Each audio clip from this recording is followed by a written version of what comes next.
name of our show.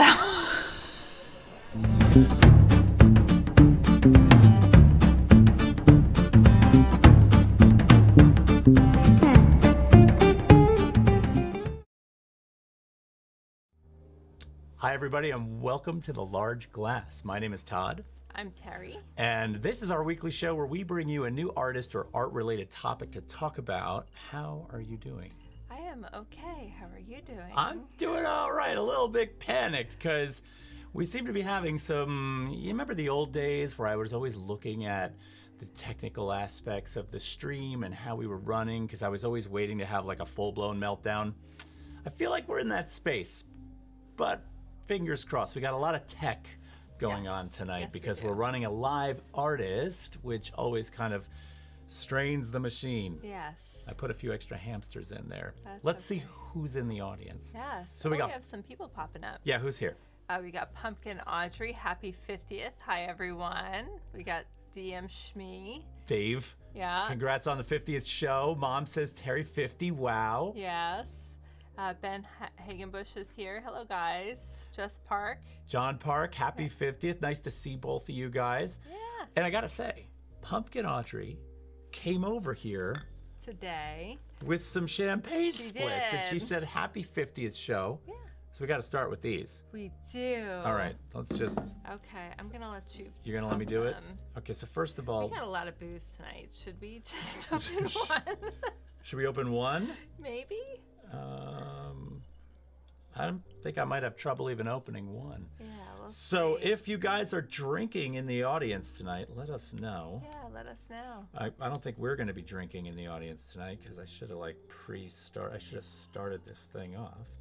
There we go. There we go. We're getting it now. Now these are not corks. Okay. The little splits on the Lambrix, these are actually screw caps.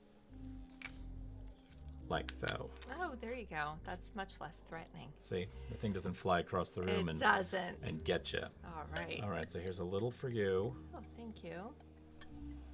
Ooh, very Wow, pretty. this is not that much. This is so pretty. Very nice. Little bubbly. Let me give you a little more. Because why not? Why not? I like it when you're all saucy. Oh, dear. All right, so So, 50 shows. 50 shows. Actually, more than 50 shows because we've done little things in between. Yes. But 50 shows. And in way more than 50 artists. wait, I mean, we're into hundreds of artists at this point because we have featured several on a show at times. We've had the birthdays, All I the think, are part of it. Yeah. So we've brought a lot to this thing. A lot. And I've learned a lot along the way. Not that I want to sort of delay the toast, but when we first started out a long time ago, I was talking to Terri. I was like, look, I think we should be consistent. I think we should do this every week. I think we should not miss a show. And Terry's like, that's unreasonable. We're going to miss a show. I mean, to say that we're going to do this every single week. And I was just like, no, I really want to make a goal where we don't miss a show. And we did it. Well, we're not at the year yet. No, that's true. We got to 50 without missing a show. I mean, power failures. We ran on a generator. Graduations. We got back in time, That's even right. even with the sushi order being late. Yeah, exactly. Good job. Here's job. to you. Here's to all of you as well. Thank you so much. Thank you. Vodka and OJ, of course, for Dave. And Pumpkin Audrey's got a gin and tonic. Nice. A little bubbly. A little bubbly. Oh, we should have ASMR'd that. Oh, we should have, but that's okay. I was watching an ASMR channel on Twitch while I was setting this up. And this woman had a microphone with a big, giant dead cat on it. Big, fuzzy thing that blocks out the wind. And she was taking paint brushes. And she was stroking the dead cat. Huh. And I had the volume up, and it was like... Oh, really? No, it wasn't. Not pleasant, It was though? not a pleasant sound. It was Huh. actually like really... Like nails on a chalkboard, but not quite that. almost nails on a chalkboard. Okay. It was really... Glenn's here. He's like, no ASMR, please. Oh. Look, Like ASMR. you could probably use some ASMR. Yes. Okay? It's very relaxing. I'll and give you some therapeutic. as the show goes on. Anyway, should we appreciate... Glenn says no. Should we appreciate a viewer? Ah, yes. Should we do that? Let's appreciate. Let's do some viewer appreciation. So tonight's featured supporter is... I got to open it up. It's M Galleries in Washington, New Jersey. So Yes. Frank May, the director of M Galleries in 4 different locations, has been awesome. He really has. And he's doing a fantastic job at that gallery. And I really is. like the fact that He had a new show come up this week. Yeah. This weekend. Yeah, I put that in the newsletter, and I also talk about that during the news tonight. Well, I have it in our little scrolling ticker. Okey-dokey. So it is there. Yes. All right. Yes, So but M Galleries, Thank you. thank you. very We look much. forward to working more with you. You guys are awesome and doing a great job. All right.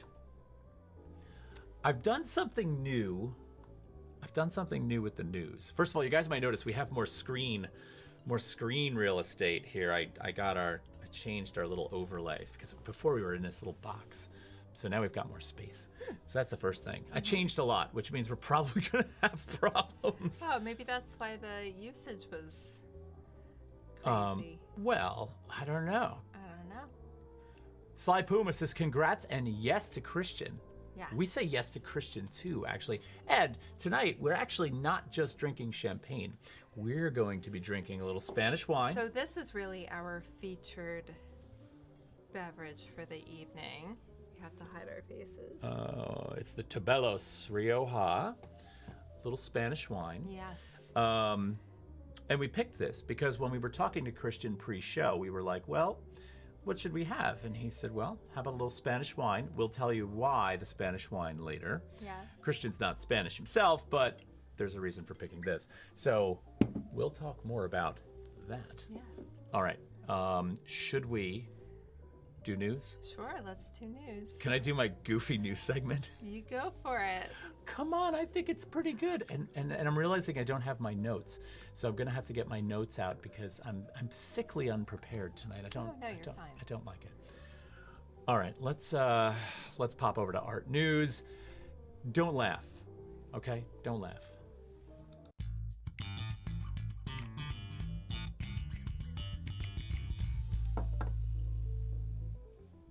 I think that's kind of pro. Like I like that. It's like a transition. It's very news. All right, so let's. It's fine. It's fine. All right, so in the news, in art news this week, we got a couple of things going on, and the first thing that you've probably seen pop up in your social feeds at some point is this nightmare. This is Yayoi Kusama's one of her pumpkin pieces that is off the coast of southeastern Japan. There's an island, Naoshima. And one of her pumpkins is installed there. It's actually on this plinth that sticks out almost into the ocean.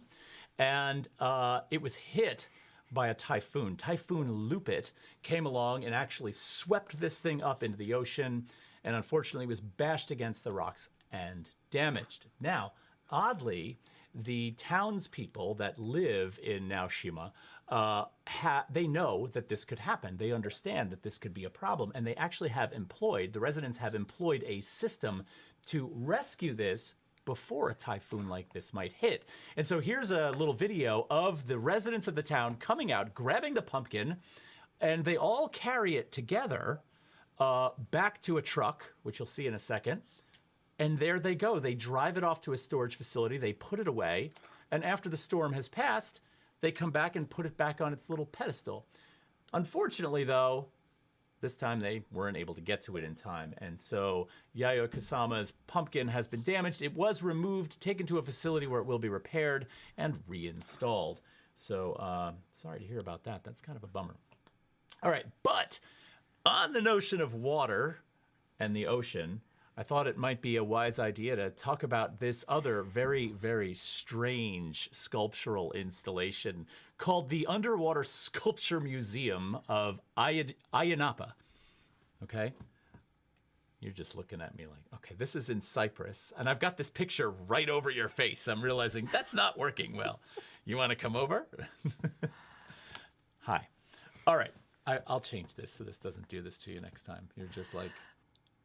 I mean, she's smiling about it, which is good. I think it's very entertaining. It's kind of entertaining. But anyway, right off the island of Cyprus, there is this permanent installation of Jason DeCare's sculpture, 32 feet below the surface of the ocean, which is bizarre. There's over 90 pieces of sculpture down there, and they function as a future coral reef. So DeCare's is hoping that given the composition of the materials, which are all made from materials that are found underneath the ocean floor, that they will help to sort of be part of the recovery of, marine life and reefs and so on and so forth. They also, of course, function as a sort of kind of exhibit. You do have to have scuba gear and a scuba license and some know-how to get down there and see these things, but they're really bizarre. And this guy has installed these sculptures all over the world, hundreds of them in different places all around the world. This is the first concentration of them like this in the world. And this body of work pays homage to the victims of the migration crisis who died in capsized boats in the Mediterranean. So when you consider what they're an homage to and you kind of see them underwater and you see people swimming around them, frankly, it's kind of a little bit creepy. But, so... given the climate crisis, given the change in the ocean temperature, given the fact that Kusama's pumpkin was, I threw that up there for Audrey too. It's a pumpkin piece. Anyway, this is kind of strange. So anyway, for what it's worth, the Underwater Museum of Sculpture, maybe you'll get to Cyprus and check that out. All right, last but not least in the news, we, of course, have the Hamlet Dobbins show has opened and is in full throttle at the Brownstone Art in Brooklyn, New York. So if you head on over to their website, brownstoneart.com, you can check out that sculpture. I'm still on underwater sculpture. You can check out Hamlet's paintings that are in this exhibition, and you can prepare yourself for the little mini presentation that we're going to do on that next week. And no one can see me right now because you're behind that slide. Yes. But that's the flyer. That's Very you. nice. Very nice. So get on over to thebrownstoneart.com and check out Hamlet Dobbins, and we're going to talk about him briefly next week. And that is the end of our news segment. I'm sorry to block you out. That's okay. That was not very cool. That's all right. All right. So anyway, Moving on. We'll get rid of our little ticker and we'll move on. You want to do some birthdays? We can do some birthdays. Take me out of my embarrassing moment where That's fine. Well, it's new. Our news is new, and that's part of the news. Oh, good. I thought I was the biggest goofball on this show right now, but thank you. Saved you. Thanks for saving me. Let's go to the birthdays. Before we do, we've got some comments real quick. We've got, Glenn's like, whoa. Pumpkin Audrey's like, rescue that thing. Glenn's like, Glenn looks like he liked the Underwater Museum. That's cool. Jess says, this is amazing. Mom's like, you both look amazing tonight. Something seems different. Well, something is different. A little bit larger screen. I don't know. Do you think they noticed my plastic surgery? I don't know. That's a joke and a bad one, frankly.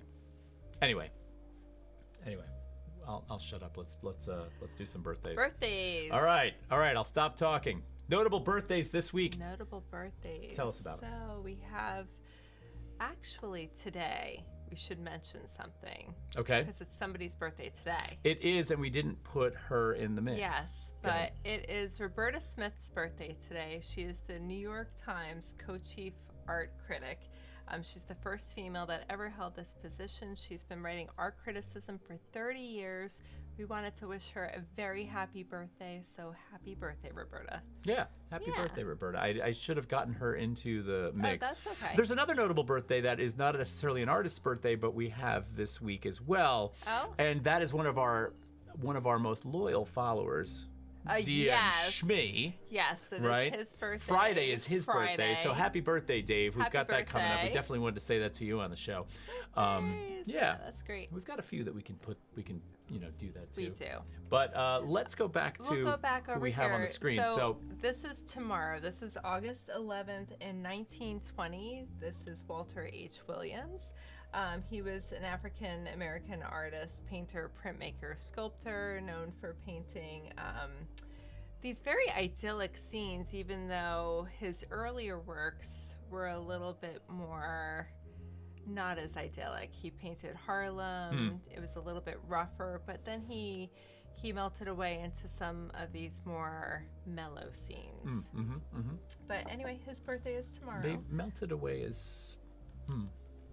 Well, I think as you grow older, sometimes Oh You yeah, mature no, a little definitely. bit, Well, so- not necessarily. That's not to say that the earlier works were immature, Right, but I he think we grew evolve and he change. evolved, Yeah, yes, and yeah. this is what became his Absolutely. His work, I mean, so- I've noticed that I just look at the way light hits things differently. Now I appreciate it more. Yeah. So, you know, who knows what's going to change that. So happy birthday. All right. On the 13th of August, we have Lorna Simpson. She is also an artist that's got a birthday coming up. 1960, she was born. She's an American photographer, very conceptual in her practice.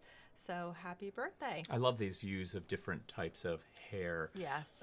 From the back, and they're almost like sort of like Rorschach, sort of like ink drawings. They're really quite beautiful. But they almost become the identity, like the face. They totally take over. Yeah, And completely. they have their own personality. So Yeah. All right, we're gonna keep on We're going. gonna keep on going. This So- guy was hard to find an image of him. Yes, well, he But- was born a long, long time ago in 1714, so it's hard to find a photo from back then, or even a painting. But apparently, his family, he comes from a long line of painters, and his son followed in his footsteps. This is Claude Joseph Vornay. He's a French painter. So happy birthday to him. I just realized that Glenn said that I'm pregnant, and my mom's laughing Oh, well, at that. she We're not said paying attention something's to the. different. We're not paying attention to the chat. This is bad. That's okay. I am, Yeah. and it's probably going to He's be. glowing. It's going to be challenging because Yes. of my age, but we'll figure Yeah. it out. All right, so Vernay, Vornay, yeah. and who do we have here? August 15th, this is Raymond Sa. He is a contemporary artist. He deals with a lot of collage, drawing, painting. So Yeah, he makes these incredible pieces out of sewn fabric and sewn paper, which are absolutely brilliant. They've been growing in complexity and size over the years, and I would recommend going and finding him on Instagram and checking out what he does. Every once in a while, he throws a photo up there of him at the sewing machine making these pieces, and it's just like, ba-boom. So Raymond Sa is the name there. Definitely check him out. And then we have one more. one final birthday, and this is Leonard Baskin. He was born on August 15th, 1922. He's a sculptor, graphic artist, and draftsman. He had an interesting moniker. He was the sculptor of Stark memorials. He did a lot of work with limestone and bronze and a lot of depictions of poets and such like that. But he also did block prints. That was another thing that he was known for. And as I looked up his work, I really found a lot of the block print work was really prevalent on the internet, and I really just enjoyed looking at that, which is why I pulled this up. So, you know, he's primarily known as a sculptor, but I really wanted to grab one of these prints. But definitely check him out as well. Okay, I think that might be it for birthdays this week. Is that right? That's great. Yeah, All right. we have some more comments. Amanda Toolin's here. Amanda Toolin's here. Nice to see you. Pumpkin Audrey likes the Baskin guy. Yes. All right, good. We got a couple more things to cover before Yeah. we get to our featured artist, which I know a lot of Yes. you are waiting for, and we're not trying to keep you hanging. So one of the things that we always talk about is support and supporting our show, which we genuinely appreciate. We do have a painting that we're going to give away at 200 followers. Oh, and it looks like Fragilities has followed 8 minutes ago. Sorry, I missed that. Somehow that happened, and I didn't see it. So thanks for that follow. When we hit 200 followers, we're going to be giving away a painting by Susan Stillman that has been donated to the show. And we'll do that giveaway live on the show, either the night we hit 200 or the week after that happens. And if I could just find the absolute correct slide, and I don't think I can. Is it this one? It is. So this is the Susan Stillman painting that is available to us, and we are really looking forward to giving that away. Also, we are on Patreon, and on Patreon, if you're a Patreon supporter of ours, we've got our first event coming up on Friday, September 3rd at 8 p.m. We're going to be having a forum online, private broadcast for Patreon supporters only. We're going to have a guest on the show, and we're going to have a roundtable discussion where the Patreon supporters are actually on the show with us. We're going to be talking about what makes a work of art bad. And in celebration of that, I went and looked up a couple of artists this week and started looking at art criticism. I'm on the fence about this. Yeah? I always have been. Yeah. Right? But I'm really like starting to think about this. So I think it's going to be a very interesting discussion. And I think you should sign up for that. So definitely try that out if you want to. And we'd love to have you. And that's all I'm going to say about that. Sounds good. For now. Okay. So let's see. We have an awesome guest tonight. And I'm really excited to kind of get this conversation started. I'm also waiting. So I have a few monitors here, and I'm watching the monitor to just see if he's here yet. And he is. He's here. Now, nobody can see you yet, so we're going to... Do you want to do the introduction? First of all, we got to go over... We got to go here. To our mystery screen. We got to go to our mystery screen. Oh, good. And the curtain's up. The curtain's up for once. I did Yes. it. I did it right. Awesome. Okay. All so. right. So, I don't know where to begin with this particular artist. Todd introduced me to his work several months ago. He's been dying to ask him on the show. Then I started looking into him and following him, and I loved his artwork. But one thing that kind of led me down the path to him was that he started making these fantastic documentaries about other artists during the pandemic. And then I started seeing how multi-talented this particular individual is. So I am thrilled to have him on the show tonight. Thrilled to be talking to him. I think you're all going to love him. I'd like to present to you... Can I raise the curtain? Yes. Christian Nguyen. Hi, Christian. I don't know where to begin by introducing him. He is an accomplished painter. He is a luthier. He's a documentary filmmaker. Christian, welcome to our show. Thank you for having me. I'm very honored. Yeah, we're honored to have you. We are so honored to have you. Now, one thing I just want to start off with before we do any talking is, can we talk about this and what maybe you're sharing with us? Because we really, we agreed on Spanish wine, right? Yes. What do you have tonight? So I also have a Rioja wine, but it's a Crianza. And one thing that I love about Rioja is actually the name. Rioja is wine from the Rio Oja, the river Oja, and that's why it's called Rioja. Ah, okay. I did not know that. Mine's also a Crianza. Do you know the origin of Crianza, and is that a particular variety of the grape, or? I believe it is a 2-year-old. You have to leave it in the barrel for 2 years old for it to be called a Crianza. Ah, all right. So the Crianza is probably a little more special than the more Rioja. quickly made Rioja. Gotcha. Gotcha. Yeah. All right. Well, can I pour you a glass? Absolutely. All right. Glenn said no ASMR. Do we listen to him? No. All right. I'm gonna ASMR. turn the gain on the mic way up. You ready? Yes. All right, Glenn. Get your headphones out. Here we go.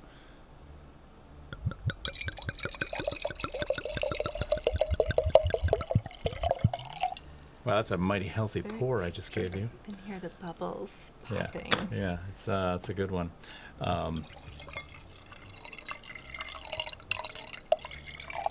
Nice. All right, enough of that. Sorry about that, Glenn. You have very good pouring skills, Todd.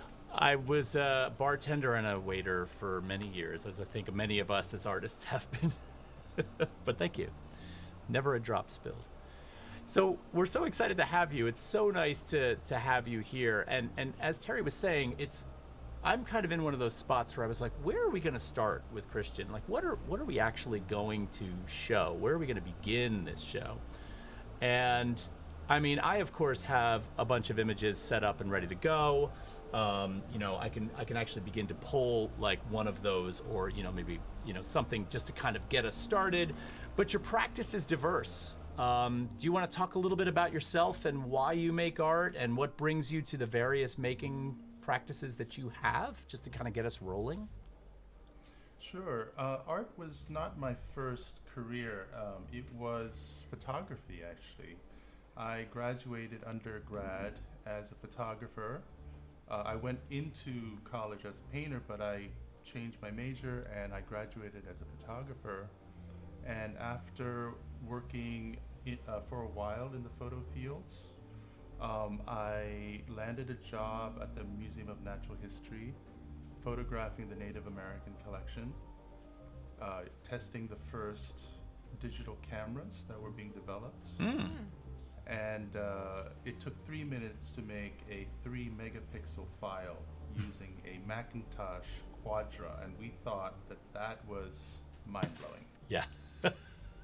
But that experience of me being in front of these unique objects made me want to make unique objects.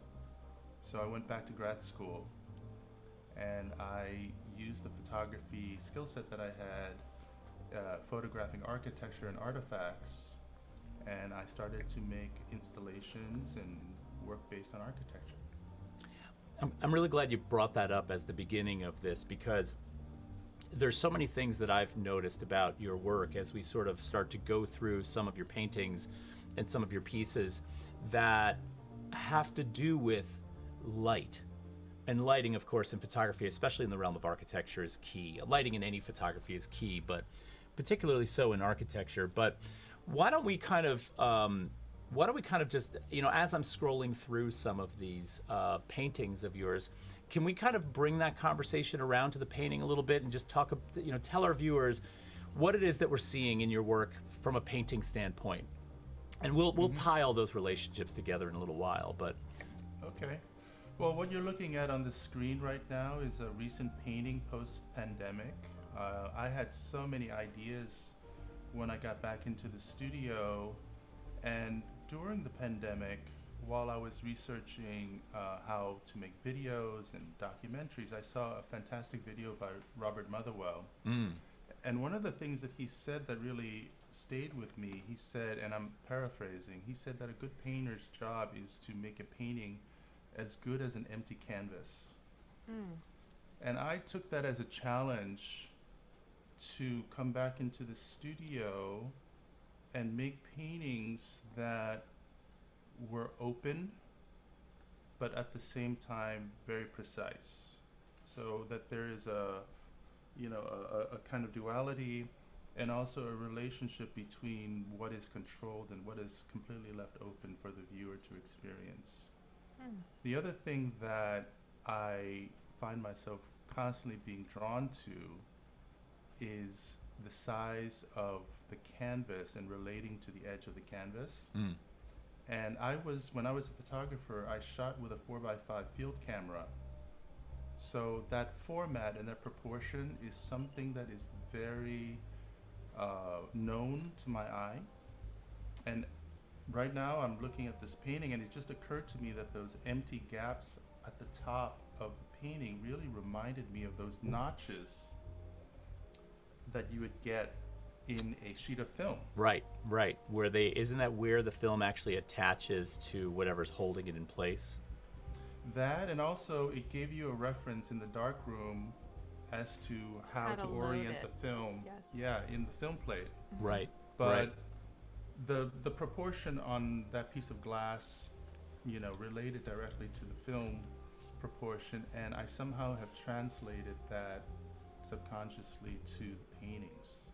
Gotcha. And I want, first of all, I have to tell you, I have about 40 images in here. So in order for us to not drag, I'm gonna kind of fly through them. But I love the reference to the 4x5. I want to read a couple of comments that are coming up right now. First of all, Pumpkin Audrey saying, Christian, were your parents in the art field? So that's a first question.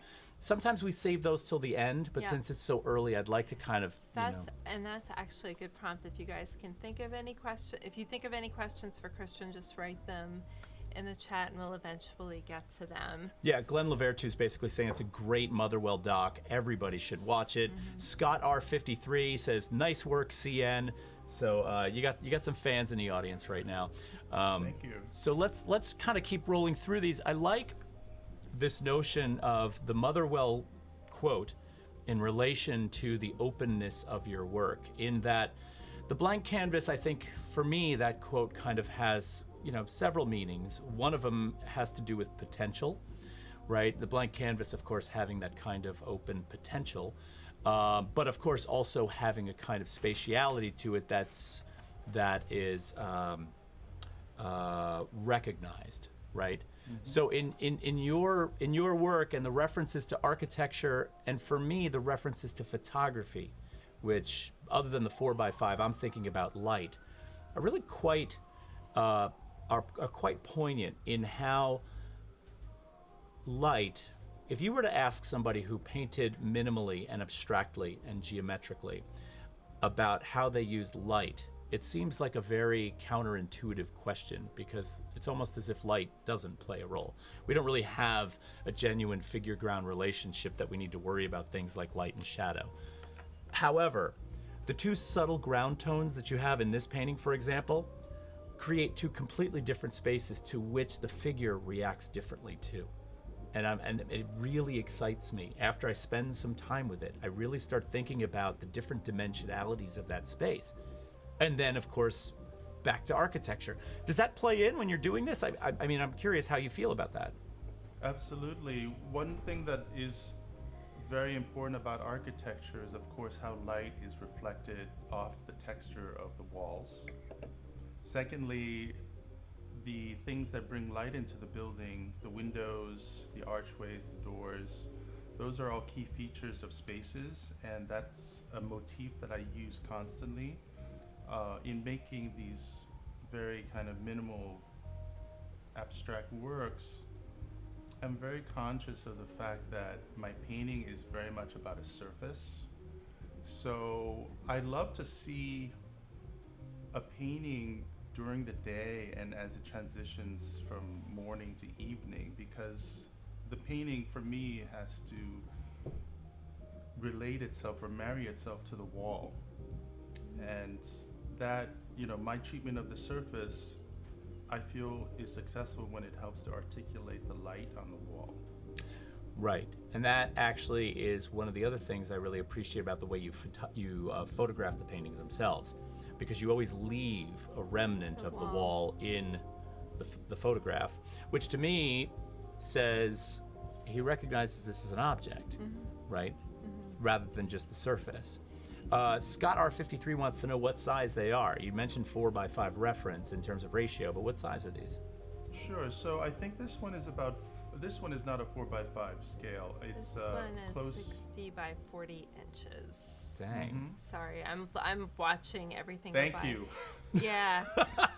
Well, also the titles. The titles are very poetic. I'm curious to get some insight as to how you draw names for them. Well, could you remind me what this one is called? So this one is called One Place or Another. The previous one, I'd like to chain them all together and see what the poem reads too, because these are such poetic lines. I like that. The previous one was An Inexhaustible Well. And that does add something to the painting too when you hear that. So this one's An Inexhaustible Well. So where are these names coming from? Is it I'm gathering that it's the moment in time that you're painting and what you're feeling when you're painting it. But can you give us some insight? Sure. I try various systems. I love systems. And I try various systems to come up with interesting titles. One is I copy other people and move their words around. I'm shameless to say. But in this particular instance, it's from Paul Bowles' The Sheltering Sky. I love that book. Yes. And I love literature, and I try to inform my paintings with the words of books that I really love. Okay. And also, I love music, especially music from the 80s, that's when I was a teenager, imprinted on me, right? And so as I'm working in the studio and I'm listening to a song, I might be making a sketch, and a line might float by, and somehow that would just connect to the painting, and I write it down on my sketchbook as I'm sketching out and planning the painting. So that's one. You see, one you're way. leading me into another question too, but we'll ask that later because you're talking about your sketchbook now. So I'll just save that thought. I'm sorry, but continue. I'm sorry, I don't mean to interrupt. No, it's fine. And I guess another way for me to find titles is I always go back to just favorite band songs. I know that sounds very shallow, but your favorite bands kind of connect to you on an emotional level, as cute as it is. And I quote a lot from the Smiths. Actually, So- Sly Puma in the chat just said the Smiths. Smiths. So someone's got your number. Yeah. Yeah. I think that it's great to listen to lyrics. I feel like in a lot of contemporary pop songs, you don't listen to the lyrics. Maybe that's my thing, but I miss listening to lyrics.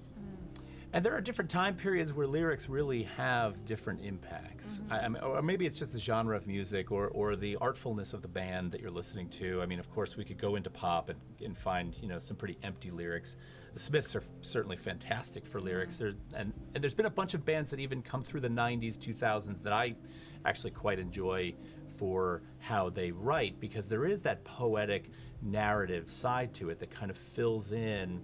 There's something musical about these pieces too. We want to talk about your guitars, and we want to introduce people to your guitars at some point in the show.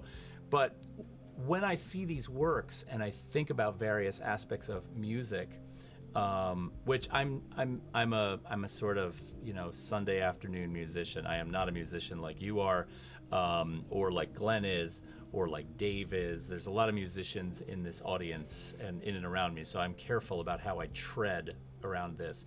But there's a musicality to some of this architecture in the ways in which there is both a very controlled expression, an expression that has rules, or an expression that has a system that's, like, for example, a pentatonic scale that might be used for riffing in a jazz piece has rules. You can't just go anywhere with that. You have to stay within a certain structure. These feel like that to me, which I quite love. So, Well, as I'm understanding music more and more, I feel like silence is an incredible part of music. Whether you hold a silence or you create a gradation into a silence with pitch. So I relate to that concept very much visually. And I wouldn't go so far to say that my work is visual music, but I feel that your other experiences inevitably bleed into all of the things that you do. well, there's a beautiful John Cage quote from when somebody asked him, well, what is music? And he said, music is the presence and absence of sound in time, which very much feels like your works. This particular painting is called An Impression of Sound, 2021, acrylic on canvas, 48 by 40 inches. It's like I knew when I picked it. Yes, you paused at the right spot. So, And it's a line from a Cure song. is it? Yes. I had no idea. Which song? I should be getting these. Charlotte Sometimes. Okay, okay. That's a great Cure song. I mean, we're not Yeah. talking about Friday I'm in Love Cure. We're Yeah. talking about good Cure. Yes. Like earlier Cure. Yeah. Like Head on the Still Door like Cure. Disintegration, okay. Yeah. Yeah. So, all right, this is good. This is good. Now, as we move through these, I want to get back into a little bit about your earlier roots and architecture and photography and light. But I also want you to comment a little bit on color usage, because when you talk about systems, and then we start to move into the realms of color, we can't really avoid that here. And so, of course, I look at I of course think, if I didn't have Christian here to sort of talk to about these works, I'm like, okay, potentially there's the employment of a system here where it's like, all right, RGB color with simple black and white grayscale, and then let's warm it up with a tonal background to kind of give it that this is on a wall. That's going to help integrate it with a wall, create a relationship. I don't know. I'm taking over for you. Can you talk about that? Well, my color really comes from Renaissance painting and particularly fresco painting. That's where a lot of these abstract paintings originate from. The reason why I love paintings in churches particularly is that it's painted into the wall. And as I was developing my ideas as a painter, I was initially inspired by cave painting, and that's what led me to fresco painting. So the colors, to address colors, I use colors that are derived from those paintings and what I see in those paintings. And the cathedral in Assisi is a very good example of that, and also the Giotto chapel in Scrovegni. It uses a lot of the colors that I borrow from. So my colors, I pre-mix all my colors. They're acrylic, but I really just use those colors with some variation, of course. And the gradation that I'm developing in the background, I've always had the gradation there, even in the older arch paintings. Mm-hmm. They come from the background of the landscapes that you see in the Renaissance paintings. So you might have a portrait in the foreground of the painting, and then in the background you have this landscape. Yeah. There's usually a gradation. Yeah. And I love that gradation because it is a counterpoint to all the structure and all of the saturation that's going on in the foreground. So it's my way of bringing in the idea that in the painting you have the structure that is architectural, perhaps figurative, or alluding to the body in some way. And then behind that you have this gradation that is referencing a kind of more atmospheric space. So it's using that structure within the Renaissance paintings, but in a more modern way. And, one thing, first of all, there's a couple of comments in the chat. So Sly Puma saying, Charlotte sometimes, ha ha ha ha ha. So someone's having some fun with your musical references. Pumpkin Audrey wants to know who your favorite artist is. But before you answer that, just one testament in this piece in particular to the craft, because I'm going to ask a bunch of questions about craft. Maybe not a bunch, maybe two. But a true testament to the way you lay down color and the way you handle your mixing of paint, your application of paint, and just the overall sensitivity you have to how space and line all interact is let's talk about the green edge on this, right? In the upper right-hand corner, for example. There is a gradation optically that is created within that green space that is not actually there, or at least I'm going to assume it's not actually there. That upon closer inspection, that's a flat green, right? Yes. But because of the individual relationships that you set up, you are actually creating a much more complex situation than we're led to sort of believe at first glance. Well, that is a happy accident that I try to stage over and over again. I always try to push a color into a space that will either saturate it or try to bleed it out. So when you push the green up against the red oxide, it does something to the green, it saturates the green, and when you bring it down and you give it more space to the blue, it's going to lighten the green because you're going to see a little bit more of the yellow. Right, which has a lot of roots in a lot of some of the basics of color theory, which Yes. We understand because we teach and we kind of teach this material, but then outside of that whole thing, we get into the actual meat of your painting, and this thing has this kind of real. There's a seriousness to the work. But then there's a playfulness to the work. There's a looseness to the work that starts to begin in the way in which these colors interact with one another. And I don't think that that's something that can necessarily be scripted around, the science of color. Well, that's actually leading, and I should let you answer, Christian, but that's leading me back to your sketchbooks too, because I've seen a couple of videos where you're rendering in the sketchbook and you're talking about how you plan things out before you lay them down. Are you,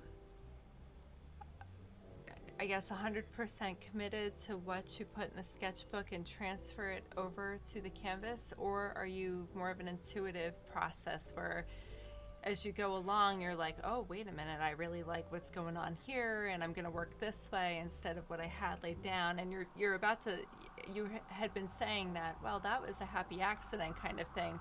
Like, how much of it is intuitive and how much of it is planned?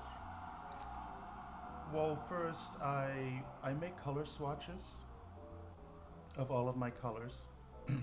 And so when I make a painting, for example, I will think about the colors I'm going to use, and then I will try to use the right color pencil or mix color pencils together to try to get that color on the sketchbook. Mm-hmm.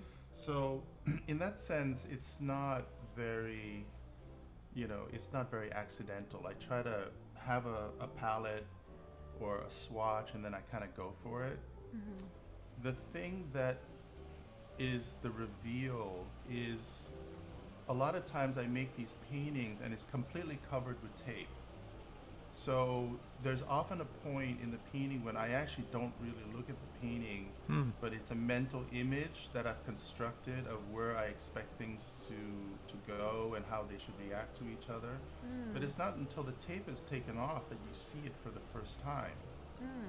And I love that surprise. Sometimes I take it off and I think it's horrible and I restretch.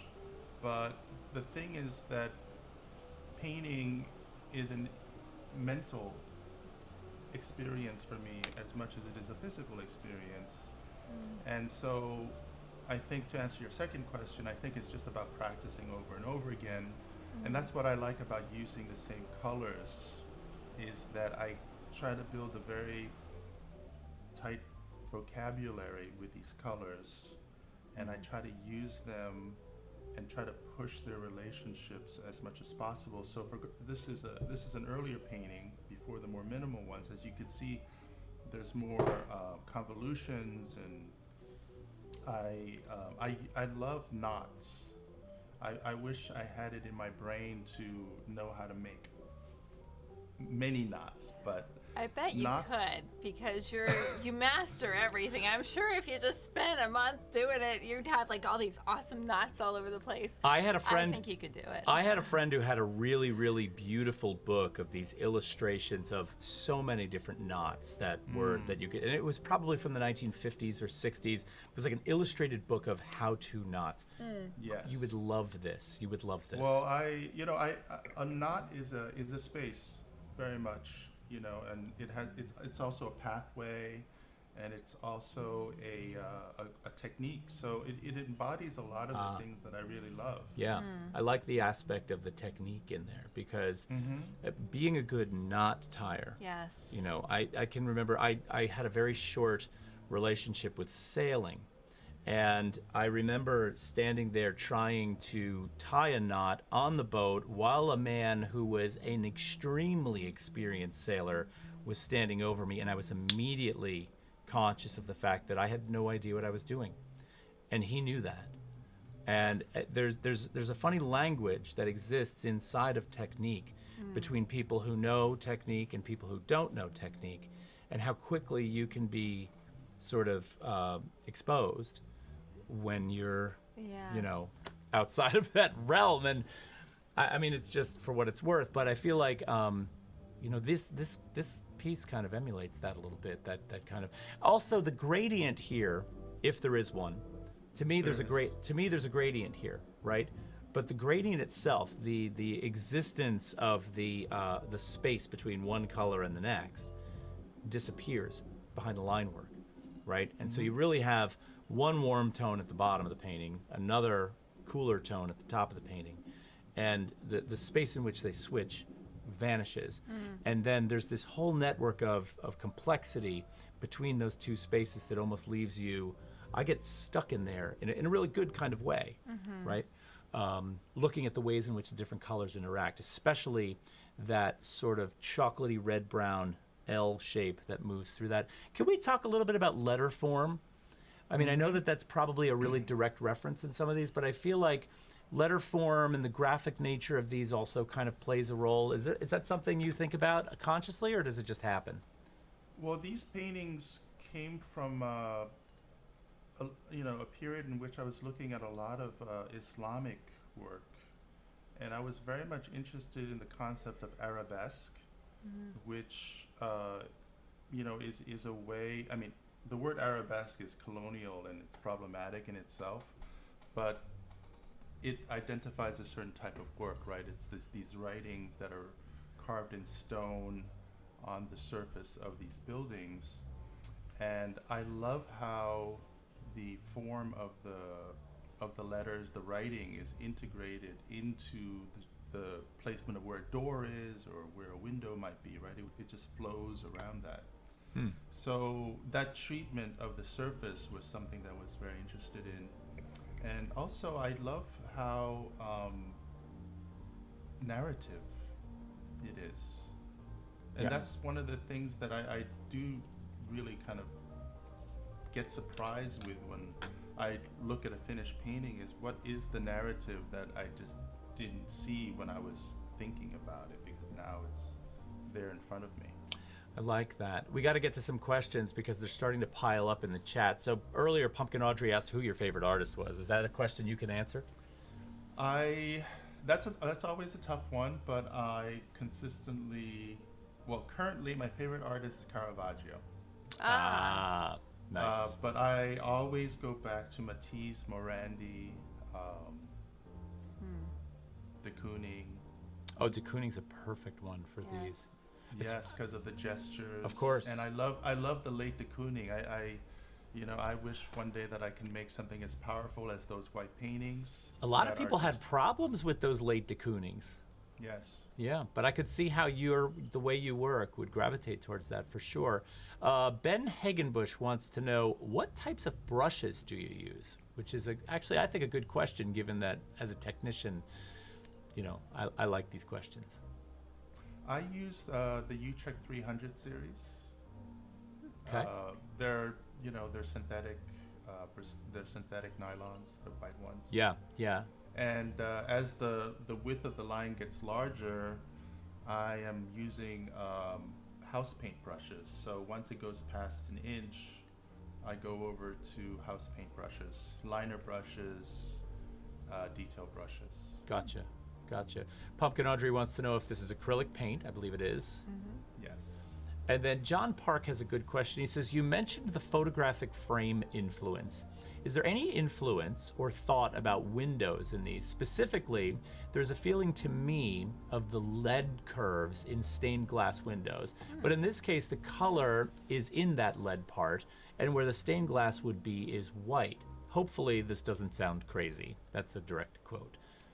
That's a great question. I love stained glass, and in fact, the concept of a stained glass window is something that very early on I was very much interested in, because again, it is placed in a cathedral or a temple, right? So it's really designed for you to experience it as a hallucination.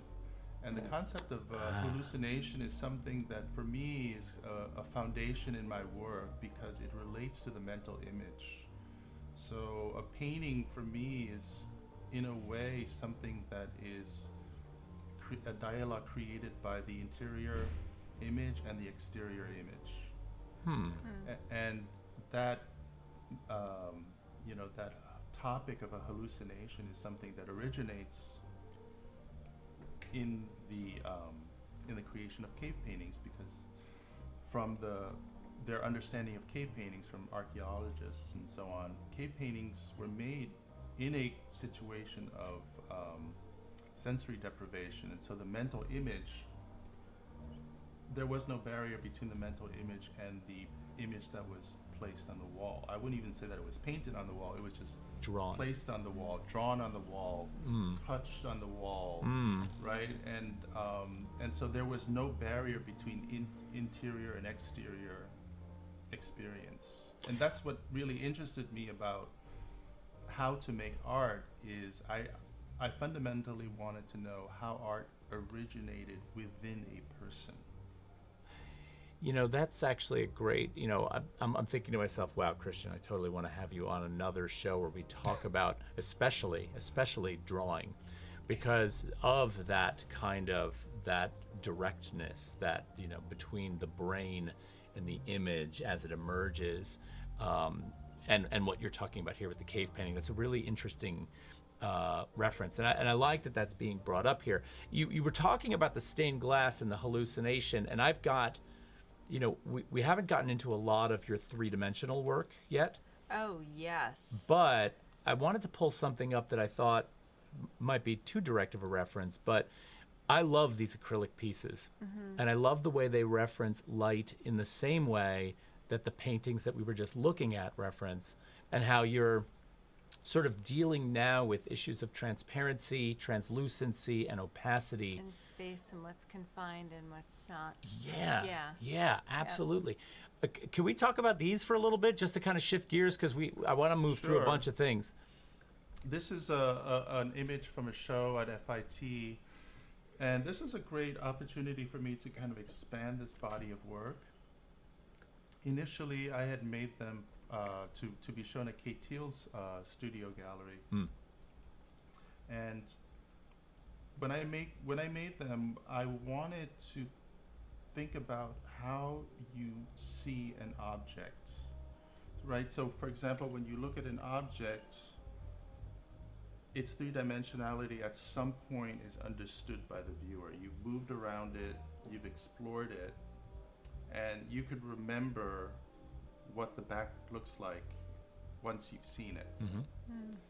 With these paintings, with these sculptures, they always surprise me because the reflective and optical qualities of these acrylic blocks move the color around, and so I do not know what's happening around the sculpture.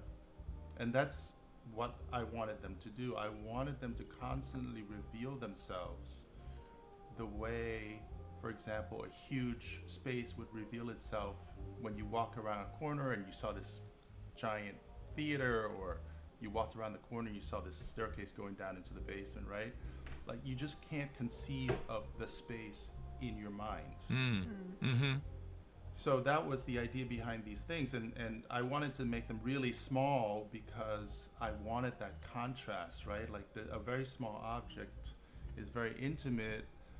You feel dominant over a small object, but I feel like these objects, when you move around them, they're constantly shifting, and so you cannot really say that you've seen the object. You've only seen an aspect of the object in relation to you. I love that. And I immediately want to ask a bunch of questions, but there's also questions popping up in the chat, and I want to give them a chance. Boo Jazz is saying these are great. Glenn is saying these feel like chords, bright chiming chords, which I love that reference. Pumpkin Audrey is asking, what's the process for the blocks? So, thank you for your responses, by the way. The blocks are acrylic, and I buff some of the surfaces, and I polish some of the other surfaces, and then I paint some of them. So there's a difference between reflection and transparency and opacity, and the combination of those three things do all of these things to this object. So, for example, you can't really tell where that pink color is originating from. Right. It being refracted within the space of the plexiglass, right? There's only three colors here, but there's a gradient, there's a shadow happening. Yeah, the shadow play too, and the reflection of the light off the plexiglass onto the surface too. There's right. Yeah. Well, and you had mentioned earlier about how the painting's relationship to the wall, the fact that the paintings were photographed with reference to the wall, the shadow of the painting hitting the wall, plus the surface of the ground of the painting that has a reference to, okay, so for one, pictorial space, but for two, the wall itself.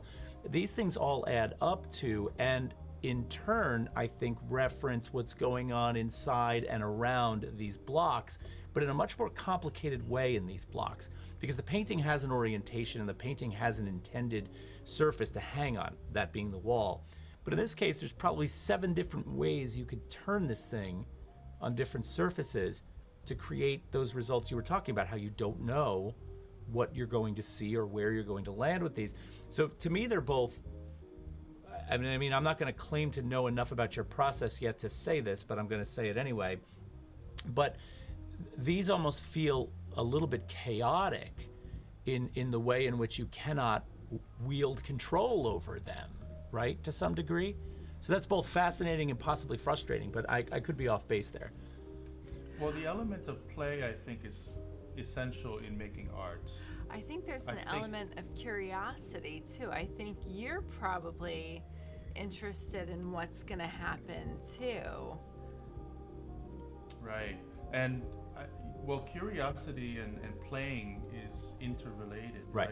You kind of have to make something in order to know how or why it exists.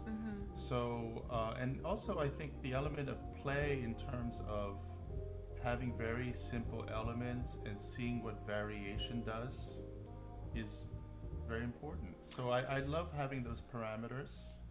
For example, you know, I would just, within the series of cubes, I would only just make one stripe per side and then play with the, you know, the polishing of one side or the sanding of one side to kind of make it matte, right? But I only allow myself maybe one or two colors for each block. So, you know, having those parameters, having rules, Right. is very important in a game. That, and you know, and Sly Puma just mentioned in the chat, adventure is always at play in his work. And I like this notion of the word adventure because adventure leads to discovery. And those parameters, those tight parameters around color, and then the infinite number of ways you could position a block, I think will lead to various discoveries in ways in which you can treat color, light, paint, application, etc., maybe back on a canvas. I could almost see these as being informative objects that actually are manipulated as tools in your studio. Yes. Well, the beautiful thing about having all this work around is that I could be making a painting, but then I could look over and see the sculpture hanging out, and that starts to talk to each other, you know, those two situations. The other thing that I would add to the notion of adventure is risk. I think risk is a very fun and titillating thing to do as an artist, whether it's to risk one's own idea or to risk one's own time to pursue and go down the rabbit hole of something and maybe fail. Yeah.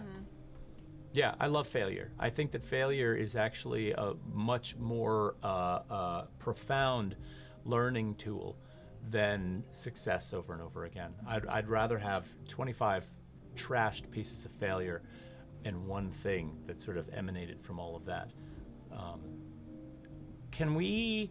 So I'm trying to decide where I want to go here. I mean, you make beautiful guitars, which to me is so far outside of this other practice, right? From the functionality to, there's so many levels with which they seem to be both in harmony with but outside of your practice. And I told you there was a story that I wanted to tell because I kind of want to hear how, if that kind of aligns with you. This is one of the reasons why I really wanted to get you on the show, right? Is a long time ago, I got invited to the Vermont Studio Center for a residency. I was there for a month. I went to work on a piece of sculpture that was going to be in a gallery in New York after the show, after the residency was over. So my primary objective was to work on that. However, I brought a wooden kayak with me that I was building as a sort of other thing to do. And one day I'm in the sculpture barn and I'm sanding this kayak, and the director of the Vermont Studio Center, John Gregg, comes out to me in his cycling uniform after getting back from a ride, and he says to me, "Well, what are you doing?" And I said, I'm sanding a boat. And he just stood there for a few minutes, and then he said, "Well, we don't do that here. This is about sculpture, not craft." And I said, "Well, I am making sculpture upstairs in my studio, but what this does for me is it gets my head into a completely different place. That act of sanding, that act of, it's still meticulous like you are with the paintings. There still are considerations like you have with the sculpture, but there's the head is allowed to let go."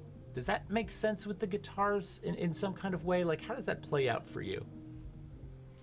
Absolutely, but before we go on, I have to say that I never intended to become a guitar maker. It's something I felt that chose me. So in a way, that I had no choice. But also, making a guitar, at least right now in my process, is 100% risk because I have no idea how it sounds in the way that I can kind of tell how a painting is going to turn out. And the relationship between, you know, making a guitar and painting in the same space is great because I don't have to rush a painting. When I put a color on, I can let it dry properly and go do something else, and then come back to it. And when I do come back to it, I see the painting in a slightly different way. So that kind of distancing is, you know, what you're saying, I think is very healthy. But also, as I'm making more guitars, I'm starting to become better at making curves in the paintings. Yeah, I love that. I love that. And the shape of the guitar, I've always wanted somehow to make a modern cubist painting. You know how they always use the guitar in a cubist painting? Yeah, So for sure. I've always thought, like, how do I get the guitar reference into a painting? And it's through the architectural. Like that picture, this is the inside of the guitar. And in fact, I'm putting, you know, a lot of architecture into the guitar. Clearly. And I love the way, now that we're looking at this, after looking at the paintings and talking about the architecture and talking about the spatiality and the ways in which the different lines play off one, this is so perfect in terms of the way in which it lines up with the rest of your practice. Well, I noticed that continuously too, because I noticed the curving patterns, but also I watched a video on you doing the inlay, and that seems to replicate some of the design in your earlier paintings as well. I noticed this continuous correlation between your work with the guitar and your work with your art. It's almost like they're kind of having a dialogue between themselves, which maybe is intentional. It seems to be a thread throughout your work. Well, I think these are very basic forms that have been developed through our civilization. I mean, when I say that I put architecture into the guitar, it's nothing new. This is how you build a guitar, Right. I didn't invent this. And the thing that's really nice about the process of making a guitar is actually I'm making the same thing over and over again. Whereas in the painting, I try to make something different visually, and I try to push that image and evolve that image. The thing with the guitar is the evolution in my guitar making is the skill that you just don't see. And that's the thing that's very exciting about it, is that it's completely invisible. You can only know it by playing it and hearing it. Right.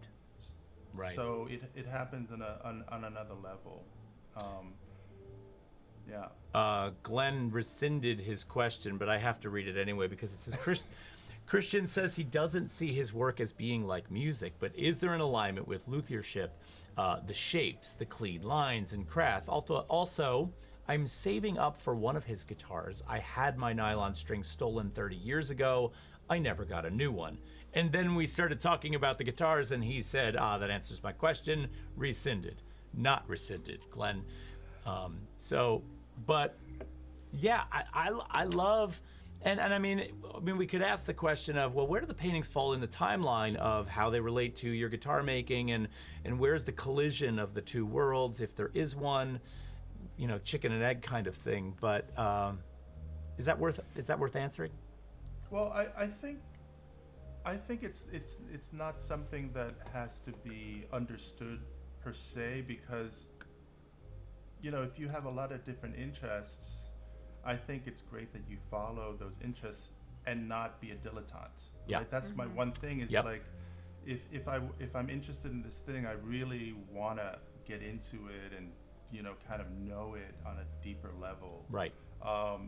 But is there a connection between guitar making and painting?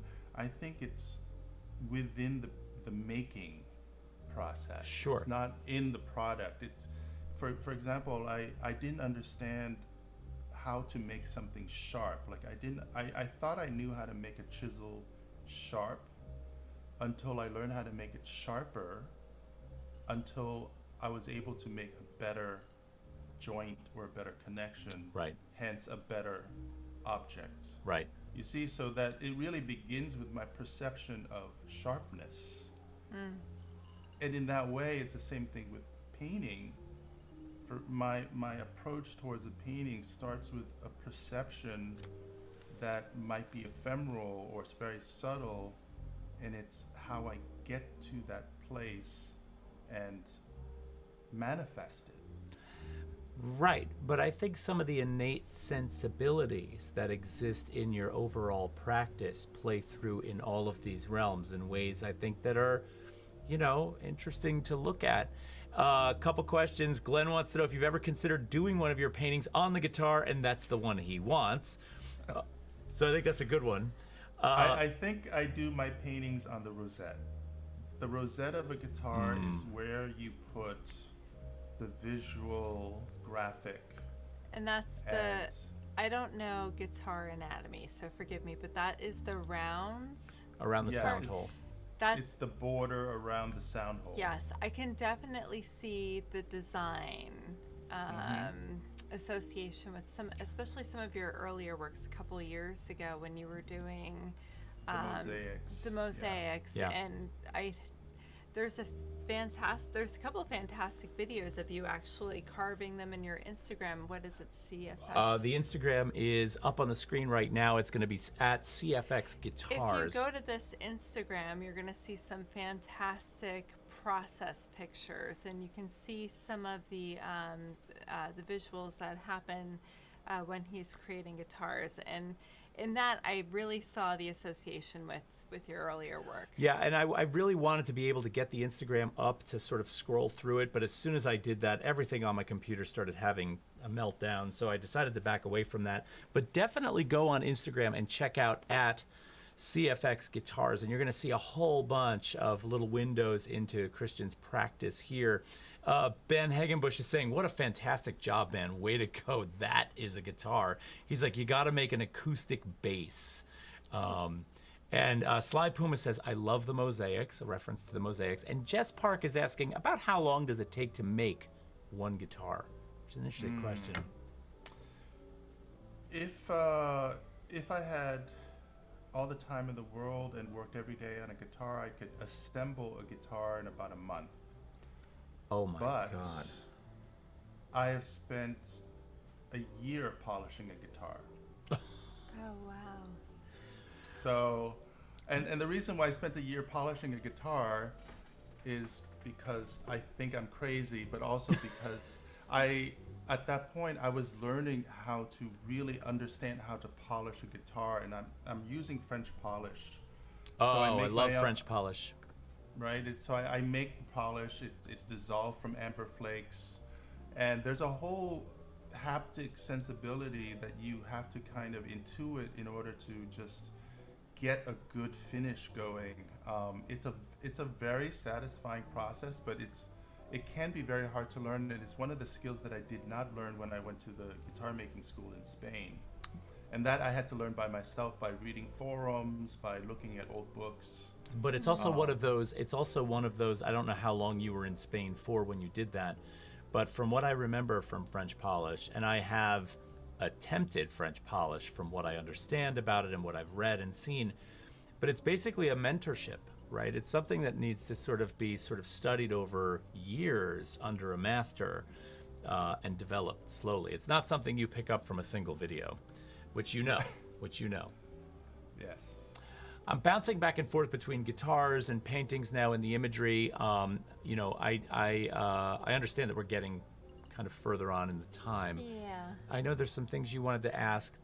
I don't think I asked. Well, I did want to look at this one series that we kind of skipped over.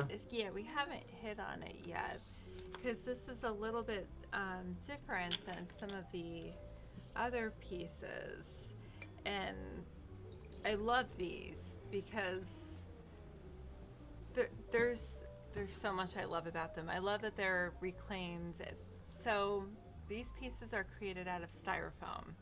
Yes. And I love how you are looking at the architectural elements in styrofoam. I love how you're allowing the surfaces to be the surfaces. Sometimes they are jagged edges. This is a product that does not erode, that even if it gets dirty, you can clean it up pretty easy. And I just love how you discovered the beauty in this that we normally discard and how you have displayed it. And can I just jump in here real quick and say that I feel like these are also both, and I love this about it, they are both, they embody what your aesthetic sensibilities are, but at the same time kind of function as the antithesis of your level of craft and control, because they're found, they're very Duchampian in that it's sort of like it's a ready-made, right? And you pick the right frame, you pick the right lighting environment so that the light sort of plays with the ground. And I'm not sure if there's plexi in front of these or not, but what a fantastic way to find an immediacy Yes. in something. And how did you stumble across this idea? Like how? And then you can definitely see the architectural elements in this one up here. But and when you think of styrofoam, what does it do? It protects, it wraps, it encapsulates, it embraces. It's all these different things. Yeah, but I could see Christian opening the box to his new coffee maker and being like, oh my God, this is a painting. Wow. Yeah, so how, can you tell us about this series? Sure. This one is a very good one to have on the screen, because when I saw this during the pandemic, I realized that here was the three-dimensional arch painting. And I had to think about it. And one of the things that I've always loved was archaeology. I love images of archaeological sites where the ground was slowly removed to reveal architectural forms. And then they would they would find like the villa of some Roman whatever, right? Right. But that aspect of artifact, and these are called artificiums, the aspect of an artifact as a kind of recording out of time of something that was human made. I think that from what you said earlier, the fact that these are styrofoam, I think they will exist as an artifact long before we are gone. That's one thing that I thought would be very interesting to make. And long after the object they were intended to protect is gone. Mm-hmm. The actual object, which is the negative space of this form, is actually irrelevant, right? The negative space of the object is the artwork here. Also, I made the frames. I've been learning how to make frames, and there's no plexiglass. So I wanted them to kind of feel like a tableau, something that you might see at an archaeological museum that said, oh, this is a small, window from a cellar somewhere or whatever. But also there's about 20 coats of paint on there. On the styrofoam? On the styrofoam. I've painted Really? the styrofoam. It's very hard to see in a photo, but in real life, it looks actually like the surface of an old wall. Wow. Is there also plaster in this? Did I read that in the material list? There's a little bit of plaster. So Yep. I think of the treatment of plaster as my gradient. I flatten some areas so that you don't see the pores of the styrofoam. Gotcha. And then I leave the pores of the styrofoam open in other areas to kind of give you subtle resting points and texture. But that also has roots in fresco, right? Exactly. Yeah. Interesting. Yeah. Yeah, these are. So there's Go ahead. there's an illusion of it being a naked found object, but it's highly stylized. Yeah, I absolutely love these, and frankly find them to be one of the more. I definitely wanted to get these tonight, so I'm glad you Yes. pointed that out, because I'm like, wow, the timer's ticking down. I did not get a chance to get to just the wanted artificium mention- pieces.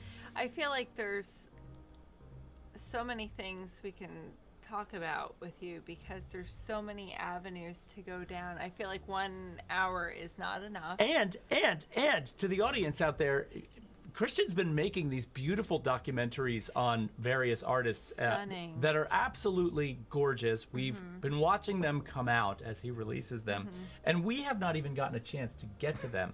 But if you want to look at those, He also has an Instagram for those called Art Talk Studio, which is up on the screen right now. So make sure to look that up as well. They're gorgeous. They're gorgeous. I mean, I love that. And of course, what's necessary in that? Well, we absolutely want to talk about light. Yes. Right? There's an element of sound. Yes. Right? Of course, the best video can be destroyed by the worst sound. Right. Right?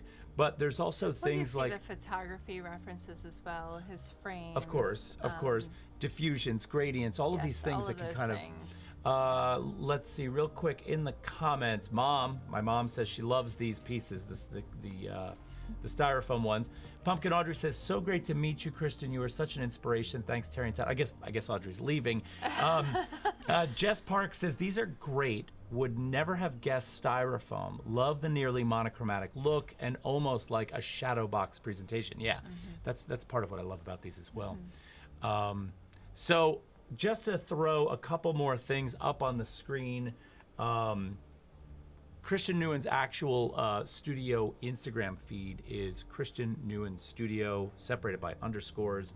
The actual guitars themselves, if I could get the bloody button to work, is CFX Guitars. You definitely want to go check all of these out to see his work further. Christian, this has been great. We loved having you on the show. And we really feel honored to have spoken with you. I feel like we could go on for 2 more hours. I really do. I feel like we could do a whole week on you and just. I have a whole bottle of wine. Well, we do too, actually. And, you know, I find that the longer we stay on, the more people come and watch. So.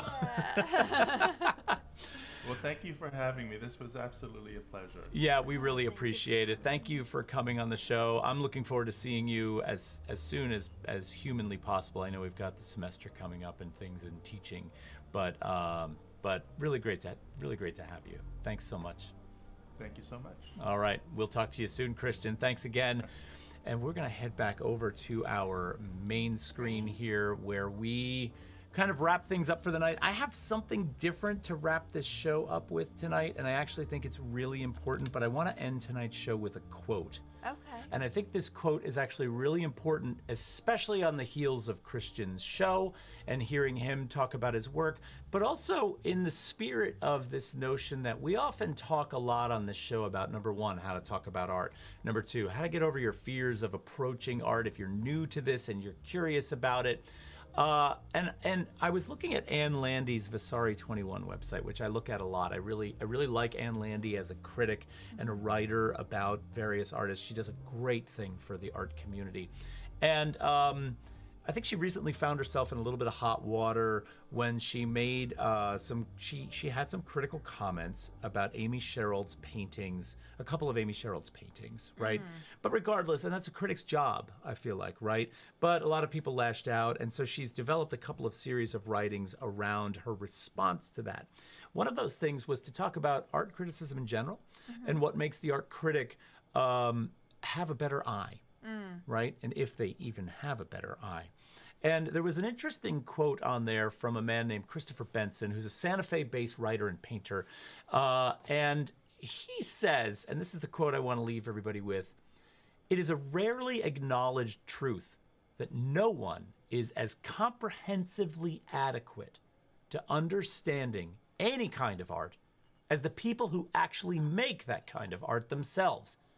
Outside of that direct experience of making, the next best way to know art's real quality is not to seek an expert's opinion about it, but to become an expert oneself. Yes, critics do us a great service by teaching us how to appreciate art, but it is a grave mistake to believe that they can appreciate it for us. So it's your job as the viewer to get out there and become an expert on that. And what does that take? It really just takes looking, right? It just takes looking. And you know, I feel like Christian's paintings, for some people, would be something that could be looked at quickly. And, you know, we know the statistics on how long someone typically spends with a painting in a museum. It's a staggeringly low and frankly insulting number, right? But if you spend time and come back and ask yourself, and there was another critic in this article that actually talked about Donald Judd's work and how it confounded him, because Donald Judd always said, "I'm not a sculptor and I'm not a minimalist." And this critic was like, "What are you talking about? These are three-dimensional objects and they're certainly minimal." It took him time. he forced himself to go back and look at the thing he did not understand. And that's what I love about Christopher Benson's quote here. And I feel like that's something that you can take away from tonight's 50th episode from us, that, should be something you can live by. I think that's a very appropriate quote, given that it's Roberta Smith's birthday too, who is the critic for the New York Times. And I in no way intended to dilute her importance or her presence in any way, shape, or form. It's just all related. So it absolutely is. Yeah. Oh, Pumpkin Audrey says, I hear passion. Boo Jazz says, I'm game. Jess Park agrees. Thank you very much. Sly Puma says, part 2 is needed in reference to Christian. I agree. I agree too. And Sly Puma, I hope you can help us convince Christian to get onto the bandwagon for part 2. That would be a good thing. Jess Park said, this is great. Thank you for the opportunity to get us looking when we couldn't get out there ourselves this past year. And thanks for that. Yeah. That means a lot. Yeah. So I think we should toast all of our viewers, should. because I feel like they're the ones that keep us Yes. afloat. Thank you for letting us do our 50th episode with you guys. And if you're this wouldn't be possible without the people who are interested. I agree. And if you're here and you haven't followed, please follow. Get us closer to 200 so we can give away that Susan Stillman painting. I'm dying to see who's going to win that. It's not going to be my mother. Sorry, Mom. I love you. But give us a follow. We love that you're here. We appreciate you having on the show. Here's to all of you. We will see you next week. We're looking forward to it. Yep. Cheers. All right. Have a good night, everybody.